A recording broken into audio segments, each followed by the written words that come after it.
কি করতেন? তো ওইখান থেকে আপনাকে চাকরি থেকে বিতাড়িত করলো কিভাবে? বিতাড়িত করছে সুনির্দিষ্ট কোনো অভিযোগ পাচ্ছেন না ওনারা।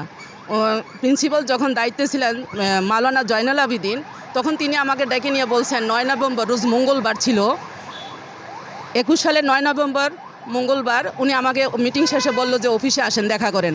তখন গেলাম অফিসে যাওয়ার পরে বলল যে কিনা তোমার পর্দা হয় না, তুমি আপাতত আসতে পারো।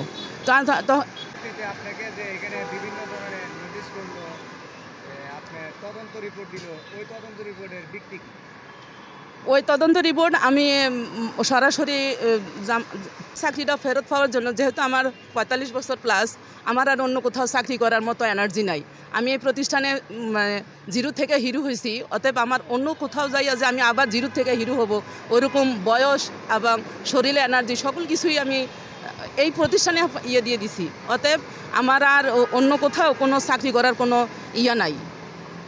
আপনি এই প্রতিষ্ঠানে কত বছর পর্যন্ত ছিলেন? আমি প্রায় ১১ বছর, হিসাব মতো প্রায় অল্প কম ১১ বছর আমি এখানে পদার্থবিজ্ঞান, গণিত, এরপরে জীববিজ্ঞান, নবম দশমের জীববিজ্ঞান, পদার্থবিজ্ঞান, উচ্চতর গণিতের ক্লাস নিতাম। আমার মেয়েগুলা বরাবরই বোর্ডে স্ট্যান্ড করছে, প্রত্যেকটা মেয়ে। এবং ঢাকা মেডিকেল, সলিমুল্লাহ মেডিকেল, তারপরে টাঙ্গাইল মেডিকেল, ওই মুগদা মেডিকেল, বিভিন্ন মেডিকেল আমার মেয়েগুলো টিকছে। আমি আসার পরে এখন পর্যন্ত আর মিল্লাদে এমন কোনো স্টুডেন্ট মেডিকেলে টিকে না।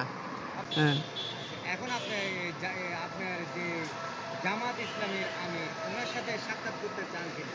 আমি অবশ্যই সম্মানের সহিত স্যারের সালাম দিচ্ছি। স্যার, আসসালামু আলাইকুম। আমার এই সংবাদটা এই জন্য করা যেন আপনার সাথে যেন আমি সরাসরি সাক্ষাৎ করতে পারি। আমার সেই শেখ সাদি গল্পের কথা মনে পড়ে গেছে। শেখ সাদি যখন বলছে পুরাতন ড্রেস পরে গেছে, তাই সেদিন ভালো কোনো আপ্যায়ন পায় নাই। ঠিক আমি এরকমই ভুক্তভোগী। আমার সাহেবের পরিচয় দেয় নাই জামাতের প্রতিষ্ঠানে, যে আমার সাহেব জামাত ইসলামী করে। তাই আমার উপরে যত ধরনের ইলিগেশন আছে ওনারা সকল ধরনের ইলিগেশন দিছে।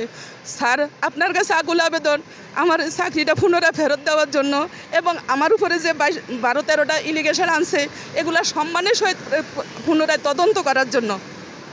আপনি কি এর ভিত্তিতে কোনো আইনি পদক্ষেপে যাবেন কিনা? আপনি কোনো আইনি পদক্ষেপে যাবেন কিনা? কেস মামলা এগুলিতে যাবেন কিনা? এর তো এ সম্পর্কে সঠিক কোনো জ্ঞান নাই, তবে আমি জামাতের সাথে সাক্ষাৎ করার পর আমি সিদ্ধান্ত নিব আইনি পদক্ষেপ যাব কি যাব না। আপনার নাম পরিচয়টা দেন।